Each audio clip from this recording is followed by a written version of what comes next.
All right, what's up, ladies and gentlemen? We're back here again, week number 12 of Backyard Bookie. Scott, the end is here. Just 2 regular season weeks remaining, and there's a hell of a lot of good football games left to be played. And you've kind of dug yourself a little bit of a hole now for the first time all season, it feels like. Down 3.5 points. How are you feeling right now? It's been a grind. Gambling. Not. I mean, we haven't always put money on each game every week. I have a little bit, but I mean, picking games every week. Going up, going down. It's part of the deal. Isn't the good time? It's not the best time right now to go down.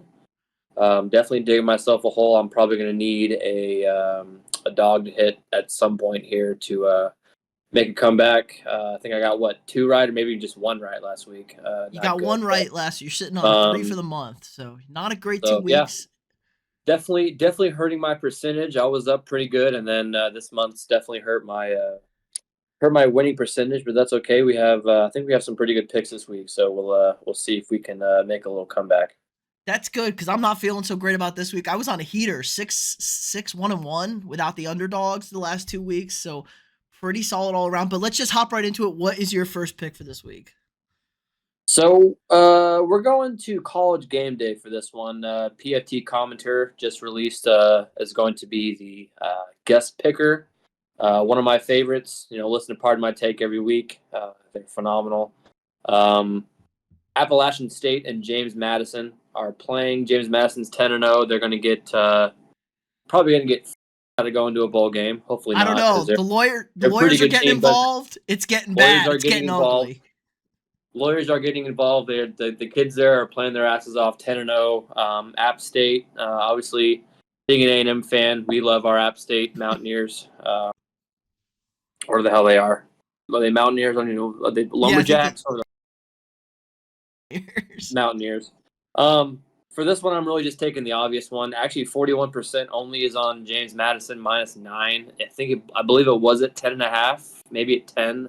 Earlier, it's gone down. There might have been some injury I didn't know about. But Appalachian State, I mean, decent in the last two. They've covered pretty handily in the last two. But JMU's got that magic going for them. I think they're playing mean. They're playing angry. Definitely, if they if they end up not going to their Sun Belt Championship as well as a bowl game. So also last two for them, they've covered easily.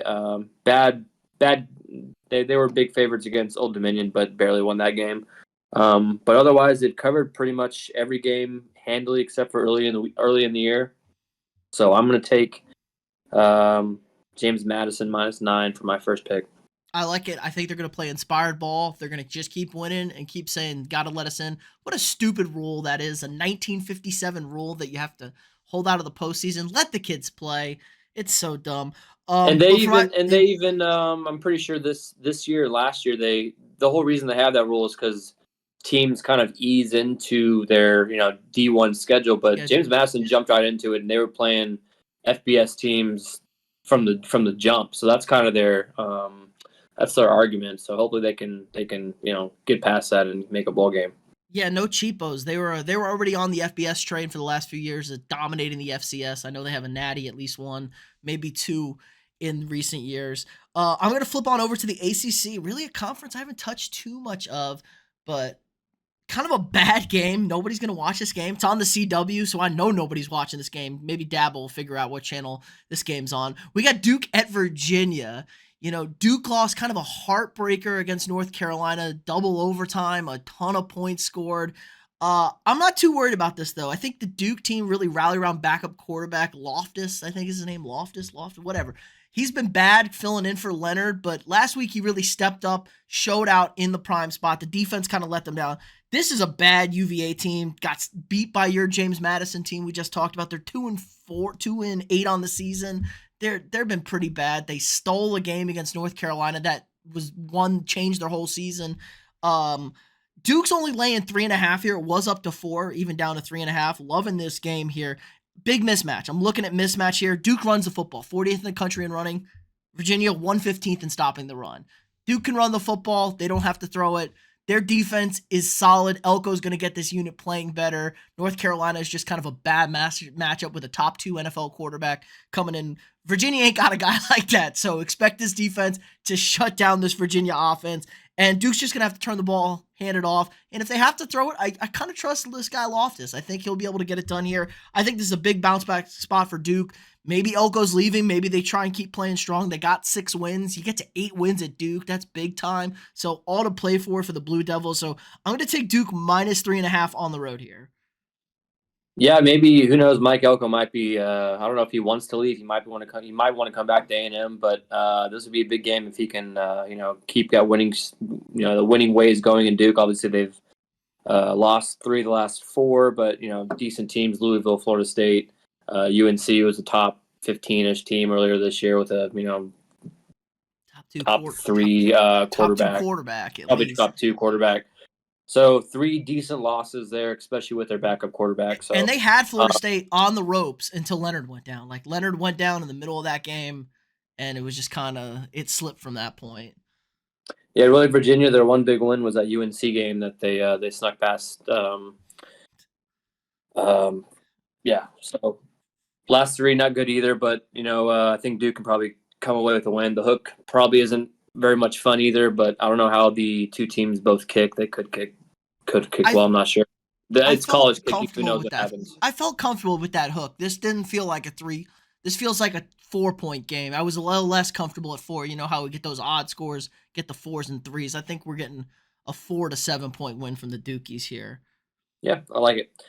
For my second pick, I'm not gonna call this a homer pick.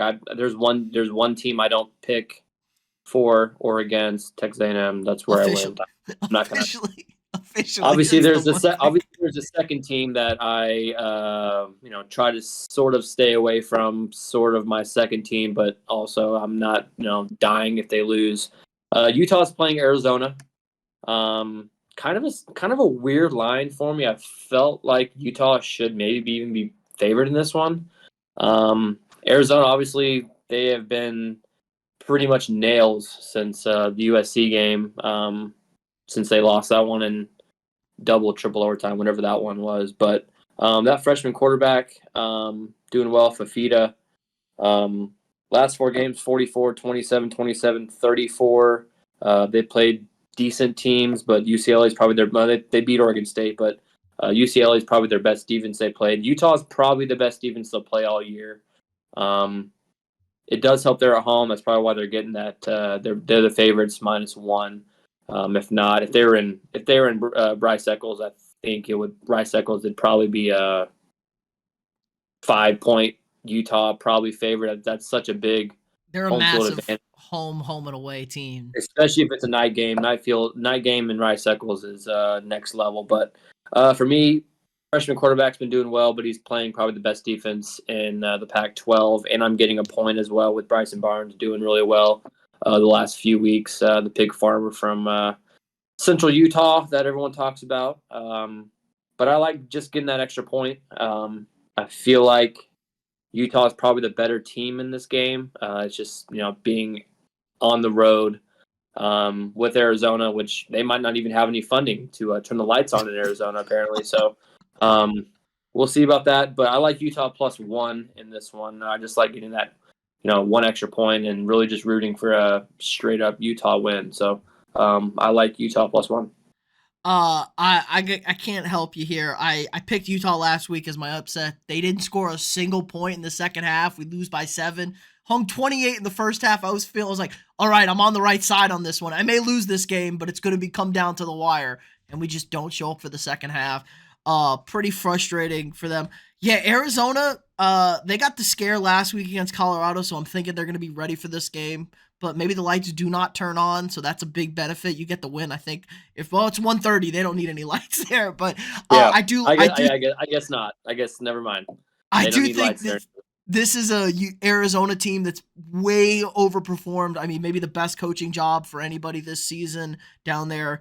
This is going to be a good game. I don't hate Utah here because, like I said, they scored 28 in the first half against Washington on the road. I don't know what happened in that second half. Just kind of got discombobulated by everything. The drop pick 6, they were just kind of never right after that. So I don't mind getting a point here. I don't think Arizona's quite in that upper echelon of Pac-12 teams. They're 8-2 against the spread this year. Like you said, they've been nails since that USC game, in a game they probably should have won. So yeah, this is a good slip up spot. They've had a great season, 7-3. Utah gets to 8 wins. They need to get to 8 wins just to kind of keep up that Utah here. So I don't mind this game. Just kind of scary to touch. I don't It want to feel is. like betting against It is. Arizona. It is funny. I feel like Utah's been pretty much the slip up game pretty much in the last like 5 weeks. Mm-hmm. They play. They played USC. They played Washington.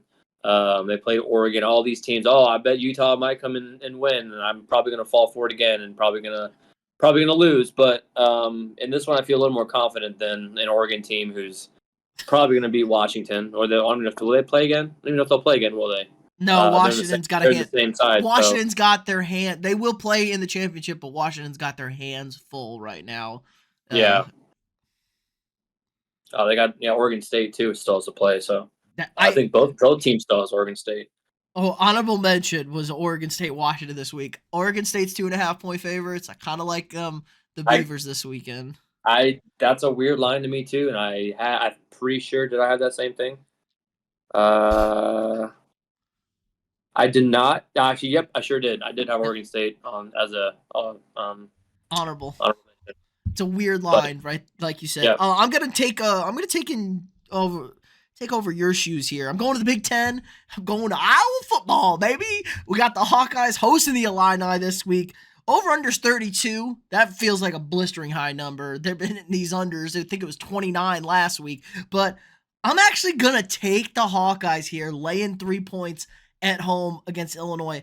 Iowa, a strong performance last week against Rutgers, 22-0. This is maybe the best Iowa offense we've seen in a long time. 3 points is slightly scary because they tend to have a push. They have these 3 point games. I mean, they've won 4 out of their last 5. Really, they've won 5 in a row. This is a 9-1 football team. I mean, that clearly wasn't a fair catch. They got housed on that one. So a 9-1 Iowa team that just has dominated their Big Ten opponents. Like, they play ugly, low-scoring games, but teams cannot move the football against this team. I don't think Illinois is any different here. Not really impressed with them. Illinois 2-8 against the spread this season. I mean, cool, you can score on Indiana. Indiana's terrible. I think Iowa even scored on them. Just not a very good offensive team all around against a great defense. And I think Iowa's going to be able to move the football against Illinois. Like, Illinois bottoms in defense, like kind of in the 80 ranges offense or in passing. They're horrible on third down. So they don't get off the field. And the last thing you do against Iowa is not get off the field. You got to get off the field because they'll sit there, bleed the clock out. So yeah, I trust the Hawkeyes. They're heading towards a Big Ten championship game. They're going to get Ohio State or Michigan. I don't see them slipping up on their route to that. And they'll be interesting. They'll have to fire their offensive coordinator because they aren't going to average 25 points, but they're going to be the Big Ten West champ. And everyone's going to be like, well, they did enough clearly. So yeah, I like the Hawkeyes -3 this weekend. it is always terrifying to bet any offense in Iowa game. You're really just on the edge of your seat all game. 7-0, Third 6-0. quarter, it could be 3-0. Really, any points going on the board is huge for Iowa, and any points going on the board for Illinois is terrifying for Iowa. So that's a scary game to watch. I I don't won't envy watch you it. whatsoever. I'll just look at the Yeah, end. I'll just look at the result. I might flip to it. I probably won't be watching any of these games, but um, I might flip over to it if I could, and just oh my god, it's 6-0, and it's the 12 minutes left in the fourth quarter. What the hell is going to happen? So I mean, 3 points is probably about right because I don't think there's going to be obviously 32 is the over under, and they've gone under in the last 5, and I don't think they've even hit an over early this year, except for No, earlier this year. they're somehow hitting Two all and those seven, unders. All those two and unders, and seven they're somehow. record low unders. It must have, yeah. The two was probably the Western Michigan 41 they put up, and then Penn State putting 31 on them maybe, or the Iowa Michigan State game. Anyway, anytime you bet Iowa to score is terrifying. So I don't hate the bet because Illinois is a bad team, but yeah, definitely It's won't be watching this one if I have any money on it. It's pretty scary to watch any Iowa game.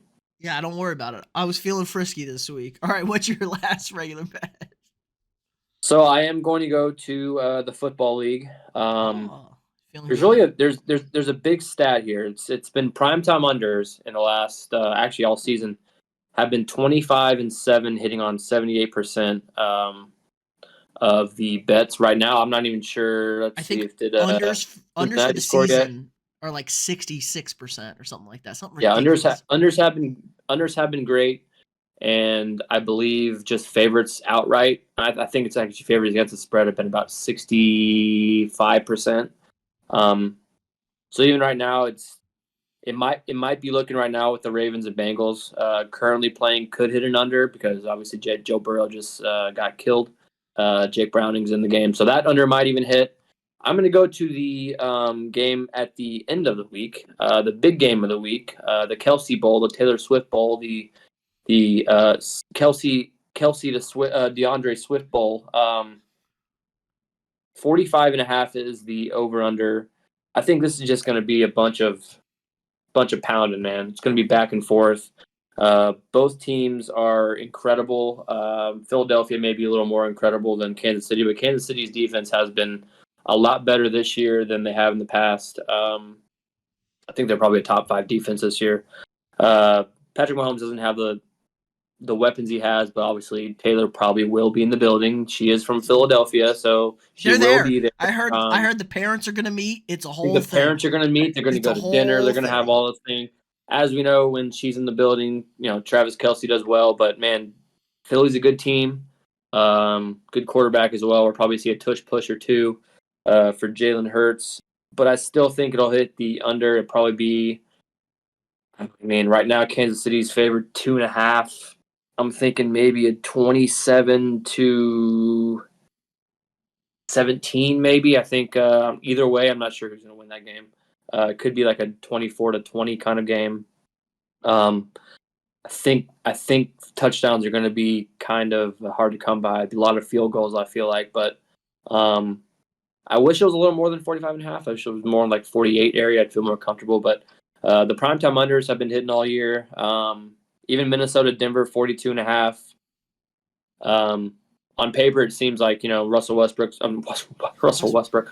Wilson has been cooking Good. for the Broncos, and obviously Josh Dobbs is doing what he's doing the last couple of games. So that one could be interesting too. But The weather's supposed to be really bad in Denver, I think, so that's probably what's keeping it down a bit. that's also potentially in under there too. Let's see what it looks like.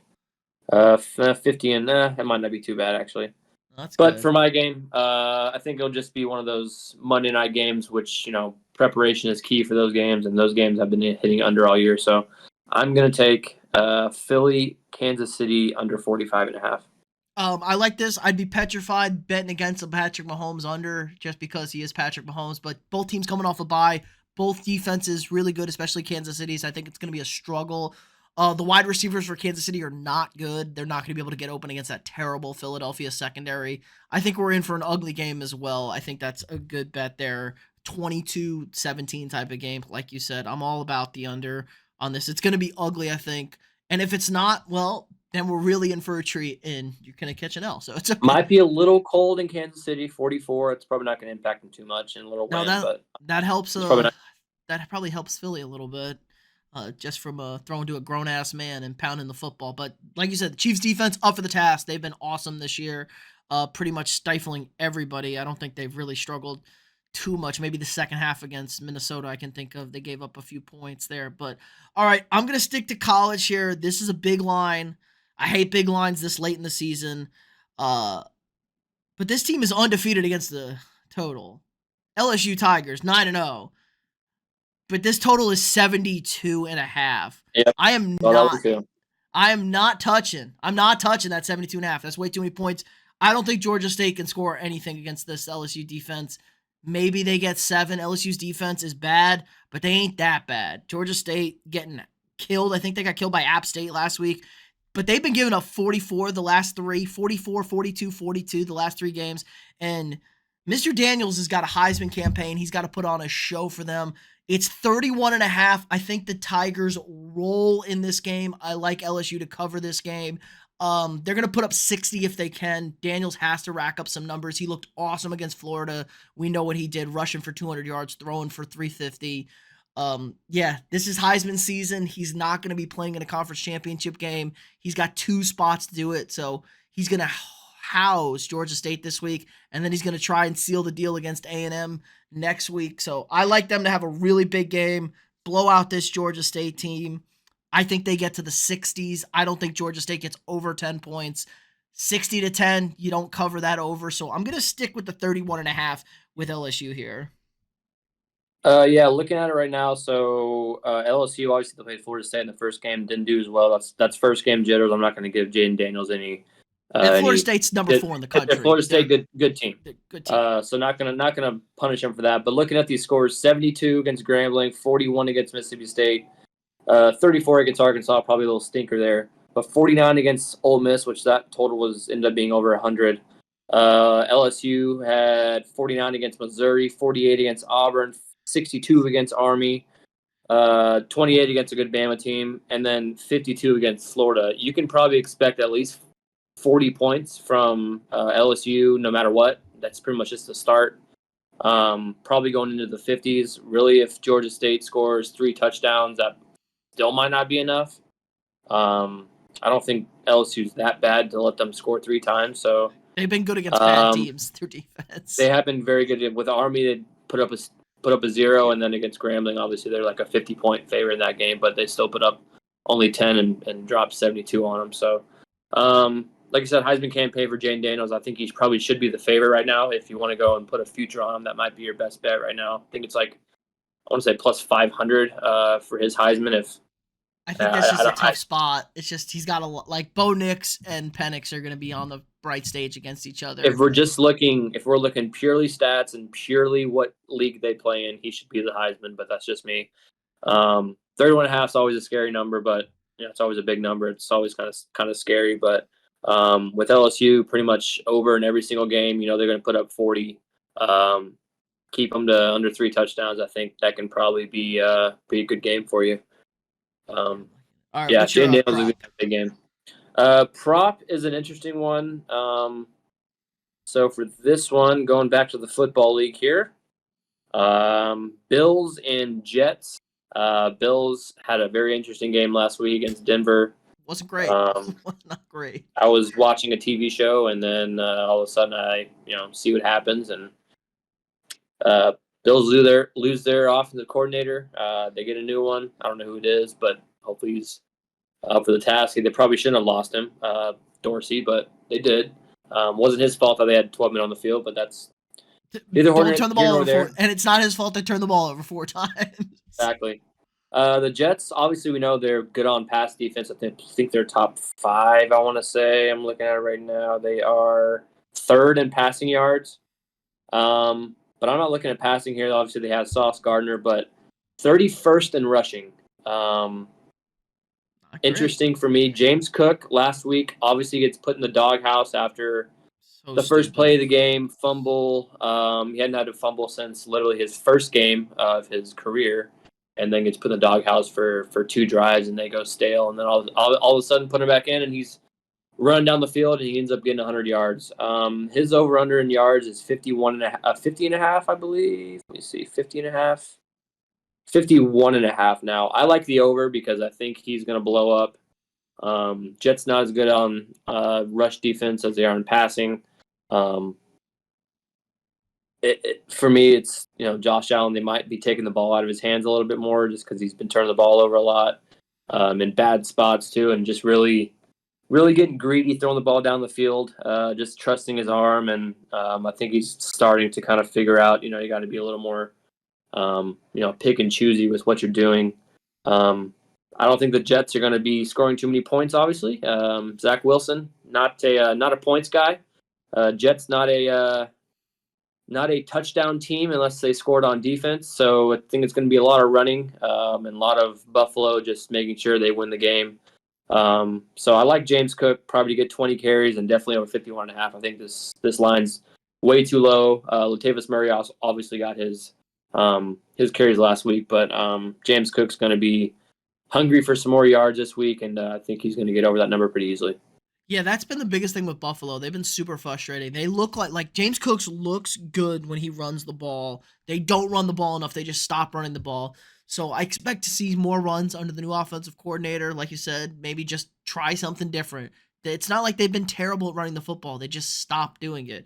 Really frustrating. And the Jets, surprisingly bad at stopping the run. I know it's kind of weird. You think Jets great defense. They don't do great against the run. They're tired. They're worn down. So I like that one a lot. I'm going for a revenge spot here. Not really revenge, kind of a revenge. Sam Hartman, Notre Dame taking on Wake Forest, his final game for the Fighting Oh, Irish in South Bend. And Wake Forest, he spent a lot of time there playing for the Demon Deacons. His over is 242 and a half. I'm thinking he crushes that. I know it's a little scary taking Notre Dame offensive props. They're kind of like Iowa at some spots, but we've seen it. I think this is just kind of a revenge spot. My old school, my last game in South Bend, not quite the season we thought it was going to be, but embraced by everybody. I think he just puts on a show against Wake Forest. Wake Forest is not good at all. So he's going to have the ball a lot. Their offense is bad. The defense is going to get stops. I think he just has a field day. 242 and a half is low enough where I think he gets this in the first half. And if they pull him early in the third quarter, it's not going to be a big deal for me. So yeah, I think he just puts on a clinic. I love revenge spots. They just feel right to me. I know Wake Forest isn't terrible on defense, but I just I got a real good feeling about Sam Hartman this weekend. yeah, I like what you're like. I didn't know he was playing Wake Forest this week. That's good. He's definitely in his last game. Going to show up for that one. They play USC though, don't they? Or they No, already played them? They're at They already played Stanford them. That's right. next Yeah, week. yeah. Yeah, so they're at Stanford. Last Um, home game for him in South yeah. Bend. So I think he'll show up definitely against his old team. I do like that number. He hasn't done as well as a lot thought early in the year. Early in the year, he was doing really well and kind of fell off a little bit.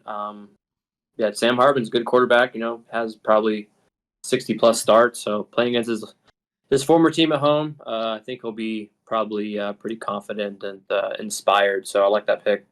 All right, give us your honorable mentions and then your upset. So I have for my first one, Michigan minus 19.5 against Like it. Maryland. Michigan's pretty much just been bulldozing, regardless if they're getting signs or not. They've been bulldozing teams all year. Maryland not as good. Obviously, they're Maryland's going to be at home, so maybe a couple points on their side. But I think Michigan just keeps bulldozing teams. I have Miami +1 against Louisville. This is kind of the same thing with Utah +1. It's just a weird line. Louisville probably should be favored by more, but they're not. As well as Miami is at home, but Louisville, I mean, they're a top 15 team. They should be favored by more. So I had Miami +1. Um, Georgia minus 10.5 against Tennessee. Pretty much the same thing with Michigan. They've been just barreling teams all season long. I think Tennessee's not as good as they've been the last. I think I've said this a few times. They're just not as good as they've been the past few years. So Joe Milton, great arm, but kind of stagnant as of late. So Georgia minus 10.5. Like you said, Oregon State minus 2.5. I had that one against UW. And then I have Nebraska +4.5 at Wisconsin. Wisconsin, also not as good as they've been in the past. I kind of just like the number getting an extra 4.5 points. And then it's kind of a fun one. Pittsburgh, Cleveland under 33. Pittsburgh does not score any points. They have a pretty good defense. And Cleveland's getting DTR this week at quarterback, also with a backup running back. He's been there all year, Jerome Ford, but he's been doing pretty good this year. But two great defenses, going to be pretty much going to be a slugfest on defense all game. 33 is probably the lowest total I've seen in the NFL this year. I'm not sure if there's been anything lower than that. That's And pretty usually when low. it's like that way, it's usually going to be even lower than that. It'll be like a 7-3 game or something like that. So I like under 33 for that one. All right, you're upset. Do you have your honorable mentions? Oh, okay. We'll do my honorable mentions first. I got OU minus 24 and a half at BYU. BYU is trash. Oklahoma looked pretty good last week. I think it was West Virginia who they routed. FAU getting 9.5 at home against Tulane. Tulane doesn't beat anybody by 9.5. They were 24.5 point favorites last week. They won by 2. Tulane just does not cover these lines whatsoever. Like you said, the Washington Washington Oregon State game's down to 1.5, so money's flying in on the Huskies. I kind of like I was liking Kansas plus 8.5, but it looks like Bean's not going to play, so that's going to get scratched off for that one. Yeah, that was my honorable mentions. Cool. Yeah, I like them. For my upset, I think next year we probably don't go plus 200. This has been tough all year trying to find It's something tough. plus 200. I think we might Tough. go down to plus 150 this next year, but this week, game in Fort Worth, Baylor, TCU. TCU's minus Ooh. 13. Obviously, Amon G. Carter's tough place to play. TCU not very good this year. They've really struggled, especially especially in the Big 12. They've been pretty bad in the last 5 games. It looks like getting housed by Kansas State, lost to Houston in just a bad game. Iowa State, great defense, lost to them. Texas Tech got crushed by them and just barely beat a horrible Cincinnati team. So actually, I'm talking about Baylor right now, aren't I? Damn. I'm picking the Baylor Bears after they Yeah. do all that shit. I'm taking them plus 400. I hate they obviously honestly TCU has the same thing. They got beat by Texas. They got beat by Texas Tech. Kansas State got crushed. Iowa State got crushed, and they beat a terrible BYU team in the last 5. So pretty much the same exact resume. Obviously TCU's played a little better teams than Baylor. TCU's they've won the last 3, and they've all been relatively close. Obviously they've had better teams in the last few years than they have this year. So both teams bad. I thought the spread would be more like 10.5, not 13. I just feel like this is a good spot for an upset potentially. TCU is known to lose bad games, especially with not as good quarterback play as they have in the past. And 88% of the money on the spread is on TCU. Usually when it's that high, I tend to think the other way might happen. So I just feel like this is a good spot. Plus 400. Obviously, plus 400 is terrible odds, but He needs I to think make we up. both hit. I think we both hit. I think we both hit 1 or maybe 2 this year, and this is week 12. So it's really just throwing a dart at the dartboard and see if it's going to hit. So at this point, this might, if this happens, gets me back into it. It cuts that 3.5 point deficit back to nothing, and maybe takes us to the last week, and we can have a fun last week if this happens. So I'll take Baylor plus 400. See, you say that. The problem is there's an upset every week, and there's usually a big upset every week. It's about finding the correct big upset. It's not like they don't have it happen. So we've hit Needle in a some. haystack. Just they still happen, man. It's usually P5 too. Yeah, both Big 12, both bad. I think TCU spent a lot trying to get that Texas game closer than it really was. They lost by 3. It really wasn't that close. So yeah, I would never bet on Baylor. Riley works for Baylor. He texts me every game and tells me how bad Baylor is. So go Dave Aranda. Try and keep morale up in Baylor. He's not even on But the team anymore. He got oh, fired. there you go. Christian Dave Whatever. Aranda got fired, didn't he?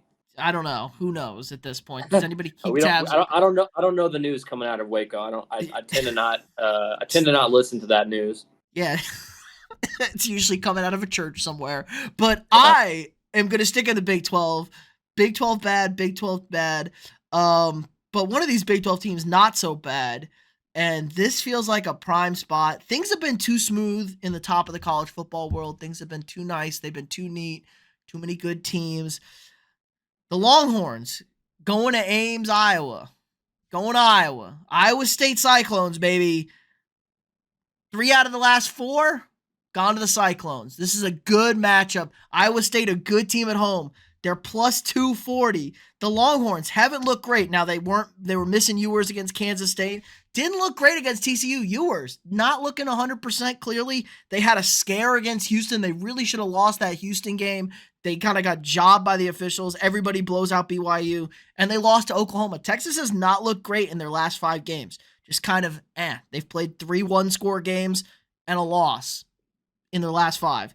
Iowa State, on the other hand, not great. They blew that game at home against Kansas. I'd be loving this game if they didn't lose that game by 7. Another questionable punt return call in that game. I don't know what it is with Iowa and punt returns. Things go weird, but they've been housing the bad teams of the Big 12. 45-13, 30-18 against Baylor. 30-10 against Cincinnati, 27-14 against TCU. I just think this is a good spot. Texas slips up.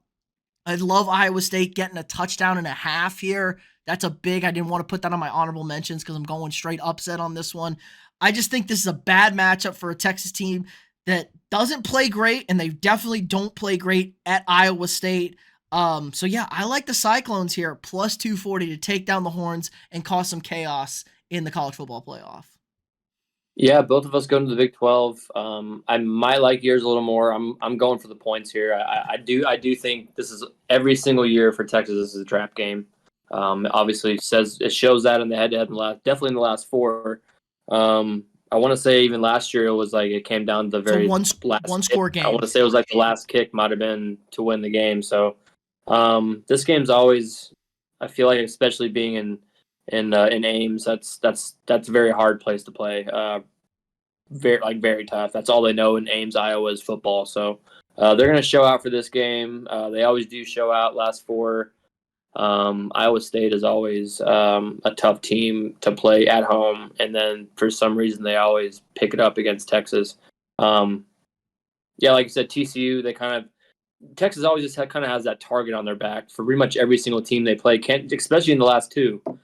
Kansas State probably shouldn't have lost that game. TCU, obviously the score was close, but TCU always plays close against Texas. It's shown the last few years. They've owned Texas since moving to the Big 12, and TCU's horrid. So those last two games against teams that want to beat you, and then Iowa State that has shown they can. It's a tough one for Texas. I don't think they'll cover the game. I think it'll be a 3-point game, but I don't know which way it's going to go. It could go literally either way. It's going to be a low scoring. 47.5, I'd probably take lower than that. It's maybe going to be in the teens, 20-17 maybe. One way or the other. I'm not sure. The only thing I'm worried Iowa about State's a tough team. Is the committee has been watching Texas, and it might get real spicy here if Oregon beats undefeated Washington and Alabama beats undefeated Georgia, and the committee's sitting there looking at Texas scraping by these piss-ass Big 12 schools like, I don't care that you beat Bama week 2 in Bama. Are we going to put you in over teams that just beat undefeated teams? I sort of think the opposite. I think all they're looking at is beating Bama, really. As long as you beat the teams, you beat them. That's really what they've been looking at. Unfortunately, I think that's the way it's been looking. I think if they beat an SEC championship, Alabama, they're going to and they end up winning. Well, here's the argument: the Georgia win would be better than the Bama win because Georgia's the undefeated 2-time national champion. It doesn't matter where you play that. But anyway, let's run it back and then we'll wrap it up. All right, so James Madison -9 against Appalachian State, Utah +1 at Arizona, Philly and Kansas City under 45.5, James Cook over 51.5 rushing yards, and I need this bad, Baylor +400 against TCU. Go Bears. All right, I got Duke -3.5 at Virginia in football, not basketball. Iowa -3 against Illinois, God help me. LSU -31.5 against Georgia State. Sam Hartman over 242.5 passing yards for the Fighting Irish against Wake Forest. And your Iowa State Cyclones with the upset of the Longhorns at +240. All right. That'll do it for us, Week 12. If you haven't already, hit that thumbs up, like this video, helps us out in the YouTube algorithm. Subscribe to the channel if you're not already. New sports content every single day. If you want to support the channel more, click that join button, join the channel memberships. Really helps the channel out a lot. Lets me keep making, and Scott, keep making this great sport content for you guys every single day and every single week. Again, like, subscribe, and share, and we'll see you all next week.